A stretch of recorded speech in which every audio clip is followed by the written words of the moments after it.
This is Pet Life Radio. Let's talk pets. Welcome to Animal Rights on Pet Life Radio.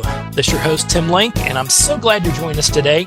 I'm super excited for our next guest, and the book is just wonderful. Of course, we're talking to author A.J. Hackwith in her latest book, Toto. Good dogs stay in Kansas, bad dogs go to Oz. So it's fun, and as they say there so many times, snarky and witty and humorous, as AJ only knows how to do it. So we're going to talk to her a little bit about the book, talk to her about writing in general and how she masters her craft, and have some fun while we're here. So everybody hang tight. We'll come back right after this commercial break. You're listening to Animal Rights on Pet Life Radio. You know the expression, cats have 9 lives. Well, what if you can give them one more? The Give Them 10 movement is on a mission to help give cats an extra life. How? With spay and neuter. Spaying or neutering your cat helps them live a longer, healthier life. And it helps control free-roaming cat populations too. Learn more about the benefits of spay and neuter and meet Scooter, the neutered cat, at givethem10.org. That's givethem10.org. Let's Talk Pets on PetLifeRadio.com. Welcome back to Animal Rights on Pet Life Radio. Joining me now is author, fantasy, science fiction, and all things fun and snarky, A.J. Hackwith. A.J., welcome to the show. So great to be here, you guys. Thanks for having me. Oh, we love it. We love it. Love the book. It's Toto. Good dogs stay in Kansas, bad dogs go to Oz. So tell us a little bit about the book and maybe how, without giving away too much, some of the plot twists and some of the fun that's inside the book. Sure thing. Yeah. Toto is the story of the true hero of The Wizard of Oz, the dog, Toto. Of course.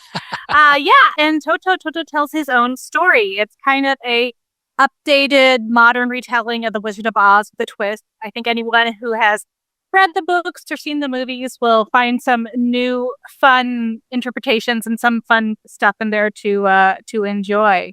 It's set in the modern day. So Dorothy is a Tumblr girl who she and Toto knows most of his knowledge of the world through watching things on cell phone with her. So they are a YouTube watching dog and have a lot of opinions about things.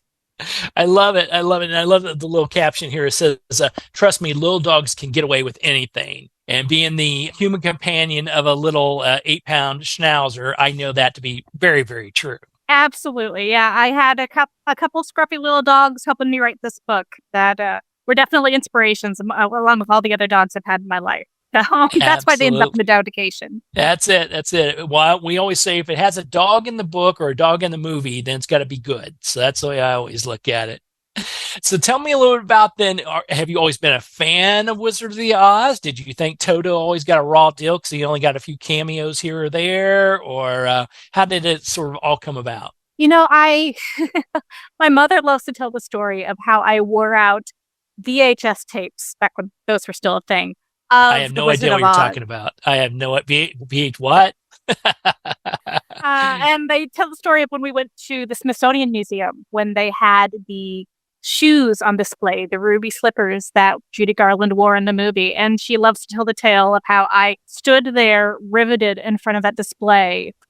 She makes it sound like it was hours. I'm sure it was only minutes, but I think probably I was sitting there trying to think how I could stage a heist and get at them because I was a full believer at that age. But I have always loved Wizard of Oz. I grew up in Nebraska, which is just a stone's hop from Kansas. So that's it. The farm girl going to a fantasy land was always very near and dear to my heart. And yeah, when I set about starting to write Toto, I wanted to write from a perspective we hadn't seen because there's been a lot of retellings of Wizard of Oz and stuff. And I'm a huge lifelong animal lover, much to my husband's chagrin sometimes. But yeah, Toto was a natural fit. And I wanted to hear his voice and his side of the tale because you always see him especially in the movie, you'll see him running in and out of scenes and not always in every shot. And I'm like, what's he doing during those other points? So I wrote the story to find out. Nice. I love that aspect of it, because we're hearing the voice of Toto. Because, like you said, there's been a lot of different sort of renditions and twists and things to the classical Wizard of Oz story. But I don't believe I have ever heard of anything where the dog is taking control of things and basically, as always, telling the true story, which is humans. Go figure,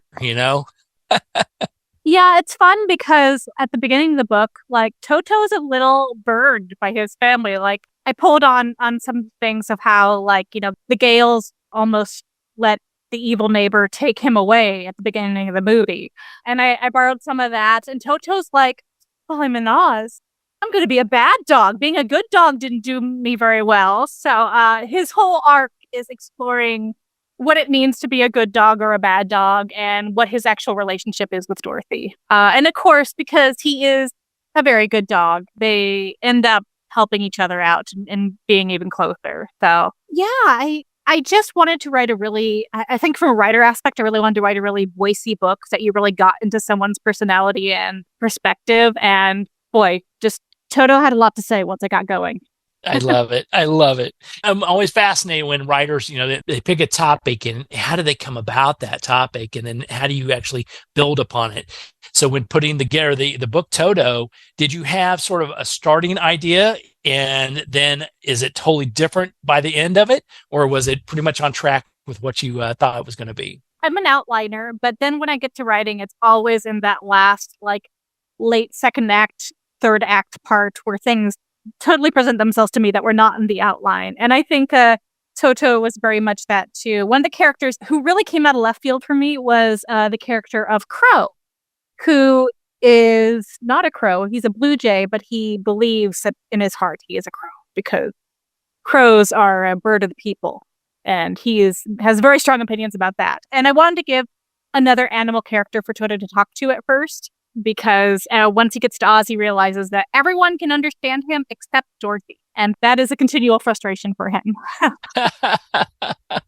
I love that. I love that. So what other, you talk about the characters and how you twist them. I love the fact that, Jay, which is, everybody loves to look at a blue jay, but they are actually quite menacing. They're not afraid to go into a nest and get the eggs out and do some menacing things. And I love how you put that, how the crow is the bird of the people.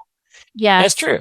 It's true. And actually the crow is my wife's spirit guide. So I have a fondness for crows. Actually, if I was wearing my short shirt, you could see all the crows I have from my first book, Crows and Ravens on my first book. Yeah. And Crow is a fun character because he is kind of a revolutionary and he tries to recruit Toto for the things going on in the Forest Kingdom. You'll remember in the original tale, Dorothy and her friends go through this forest and the trees come alive and all sorts of things. Right. I expand on that a little bit more because they all get separated in the forest and Toto ends up recruiting the Cowardly Lion through his own misadventures with the animal kingdom there. There's a bit of a coup, a revolution. There's a revolutionary wood dove. Yeah, Toto manages to, like a little dog, wiggle his way into trouble and wiggle his way right out.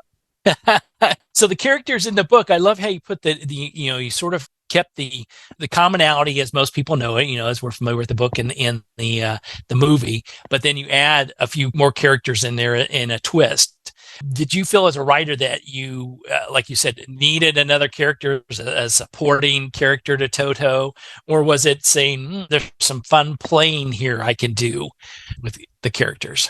Yeah, I think it was a little bit of both, of course, would be the natural answer. I think that some of the characters I added because I felt added or changed. Every character was changed in some way. I added some characters because I felt like they had a great story to tell that didn't have the space in the original stories. There is a Lady Munchkin who is a knight. She's the sister of the Tin Man, so she's got a great story in there. Tin Man and Scarecrow both get some different interpretations that I wanted to. I'm a bit of a revisionist. I loved retelling a tale. Whenever I was a kid and watching a TV show or a movie and it didn't quite end how I thought it should end, there was a character that I liked that didn't get their moment, I would sit there and remake the story and make up what happened after the ending of the movie to have the real ending for my characters. So there's some updates, there's some queer characters, there's just a variety of characters that I always wanted to see in stories when I was young and didn't get a chance to see. So I'm fixing that. I love it because you're right. I mean, whether we're talking about this classic tale or other books or movies, oftentimes the characters we fall in love with aren't the main characters, and they don't get their say. And sometimes we're lucky enough that there's a sequel or something that will highlight that particular character, but not often. And I love the fact when you said, stories don't always turn out to be what we expected, or worse yet, somebody has to go back and re-explain what the ending was all about. That's the one I love. I won't say the show that I was watching recently, but a day after the series ended, they had to come out with this standard note saying, well, here's why we left it off like this. And because they realized, oh my God, we left people hanging or left not on purpose. We just didn't come up with a good ending. Yes. I was in college. I watched the Battlestar Galactica series when it was the remake on Sci-Fi Channel, and that ending had a lot of people confused. My wife's a big Trekkie, and where of course Battlestar Galactica ties right in with that, and we always do a comparison because I was not originally a Trekkie, I will say, but I got sucked into it. But comparing the different shows, and like you said with Battlestar Galactica, the originals compared to the new versions, or it's like, okay, which do you like best? And did they come out with it because it was very successful, or was it because they left something hanging on the first version? Yeah, and I think that's kind of plays into my roots, in the fan fiction area of things, of retelling stories and giving some of these side characters their due. And it prepares you great for doing a modern retelling in a fantasy novel. Absolutely. And one of the things, big kudos for many things about the book, Toto. But what I caught on when I read through it was the fact that it's for all generations, I'll say, for all age groups. I'm not sure if you were originally targeting the young adult or what the target market was, but I see this for everybody enjoying it because everybody is familiar with the series and, the show and the movie and the book. But the way you wrote it was very easy flowing and fun and easy to catch on to the characters, and really has a broad audience, in my opinion. Yeah, I always write for, I'm usually always writing for adult readers, but, I think a book finds you when you're ready for it. I was always reading books that were not targeted towards children or young adults. And so, I'm just hoping that it finds the right people that need the story at that time. That's the fun thing about writing a book, is you never know what difference it'll make to someone else. There you go. Love it. All right. Well, we're going to take a quick commercial break. We'll come back and continue our conversation with author A.J. Hackwith about her book, Toto.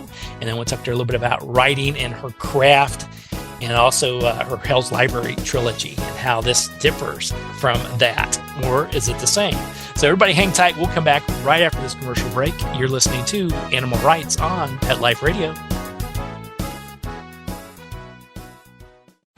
Hi, this is Tim Link, animal communicator and pet expert and host of Animal Rights on Pet Life Radio. Have you ever wanted to know what your pet is really thinking? Do you want to find out if they truly understand what you're trying to tell them? Or wish you could build a better understanding and closer relationship with your pet? Well, now you can. Learning to Communicate with Animals is a 4-part on-demand workshop. In the workshop, you'll learn the essential techniques that are necessary to communicate with animals, including what is animal communication, breathing correctly to achieve the perfect state to communicate with your animals at a deeper level, using guided meditation exercises, a method to communicate with animals, and how to send and receive information from your animals. So if you're wanting to learn how to communicate and connect with your animals at a deeper level, visit petliferadio.com/workshop and purchase and download Learning to Communicate with Animals. You'll be glad you did.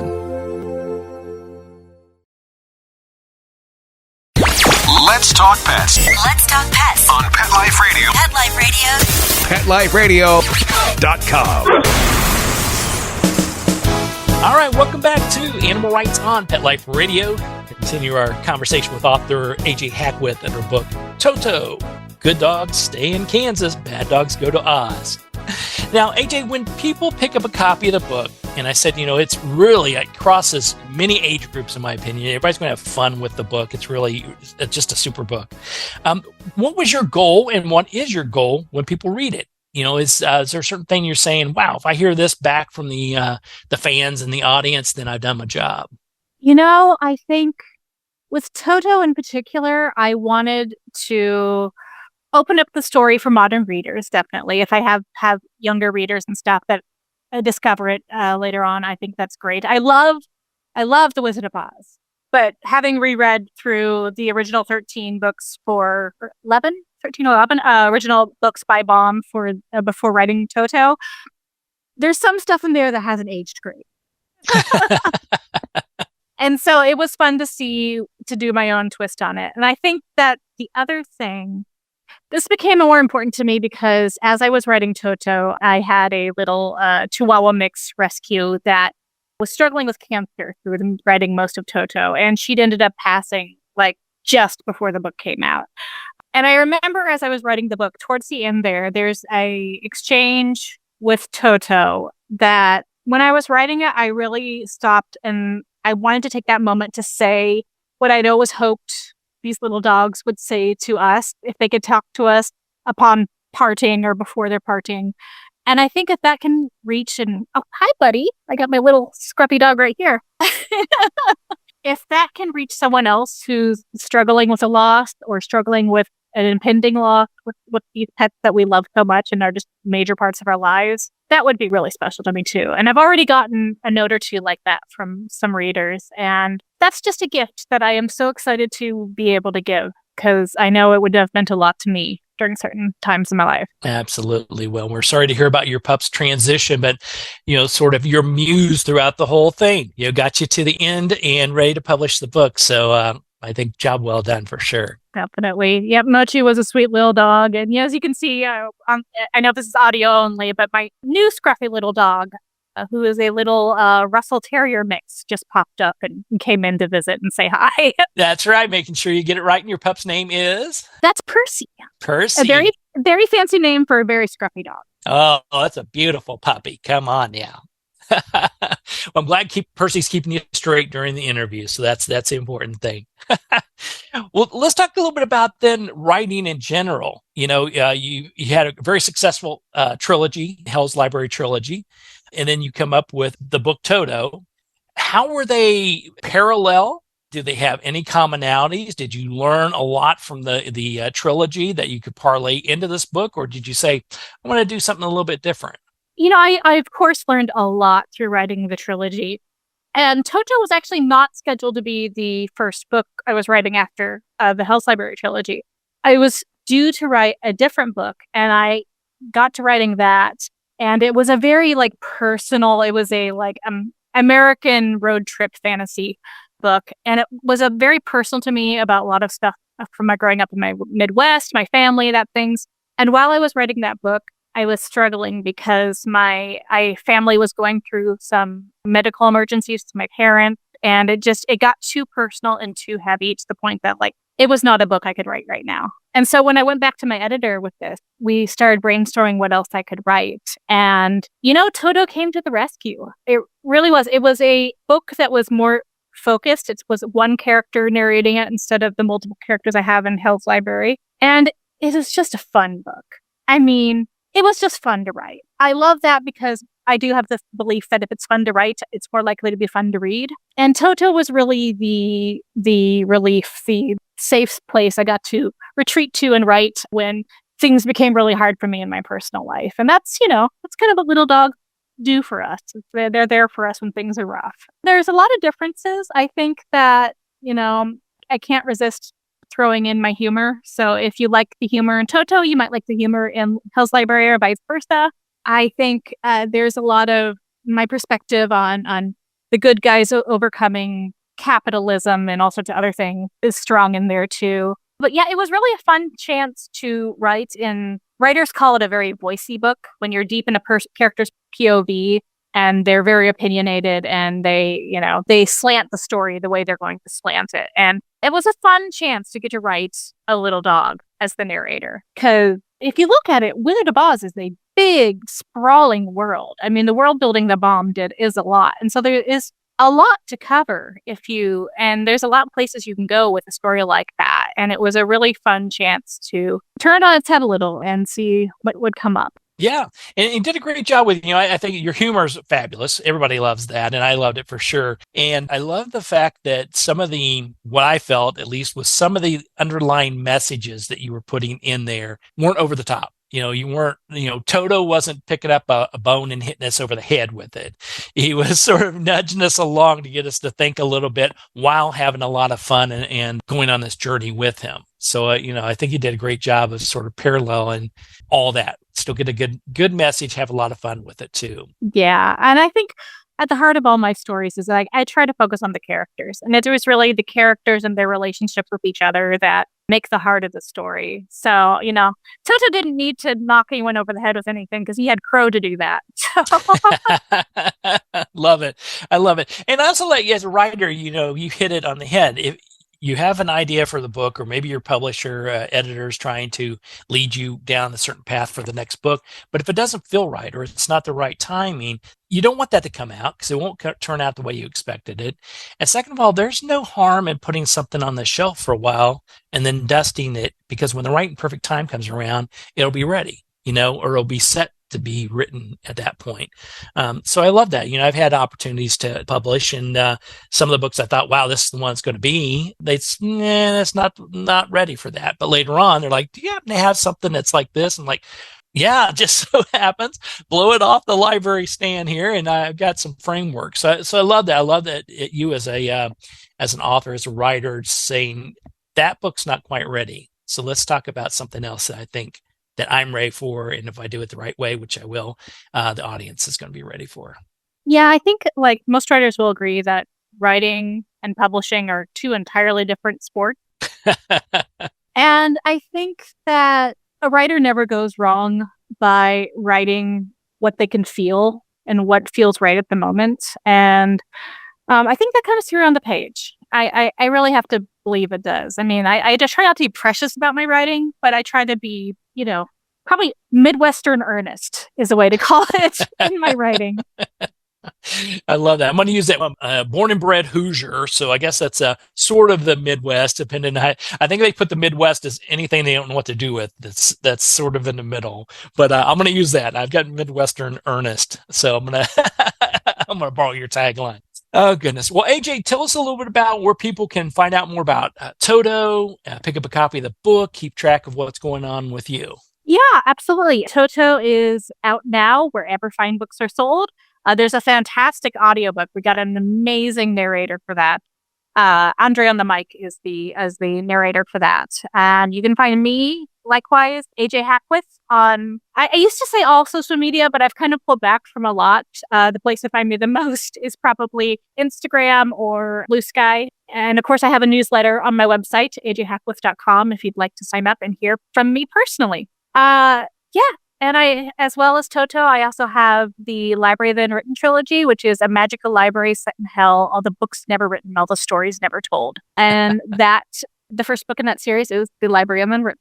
And that should also be available. So yeah, I would love to hear from readers if they enjoy it. Absolutely. Well, we'll get that posted, and everybody pick up a copy of the book and also go back and take a look at the Hell's Library trilogy. You'll have a lot of fun with that too. Of course, the book is Toto, Good Dogs Stay in Kansas, Bad Dogs Go to Oz by AJ Hackwith. AJ, thank you so much. Congratulations on another success. And we'll look forward to speaking with you somewhere down the road. That'll be great. Thank you, guys. It's been a delight. Well, we're coming to the end of the show today. I want to thank everyone for listening to Animal Rights on Pet Life Radio. I want to thank the producers and sponsors for making this show possible. If you have any questions, comments, ideas for the show, you can tag us at PetLifeRadio.com and send in your questions and comments, and we'll be glad to answer your questions, entertain your comments, and bring on the people you want to hear from most. And while you're there, check out all the other wonderful shows. It's a barking, fun festival of entertainment. It's at PetLifeRadio.com. So until next time, write a great story about the animals in your life, and who knows, you may be the next guest on Animal Rights on Pet Life Radio. Have a great day. Let's Talk Pets, every week on demand, only on PetLifeRadio.com.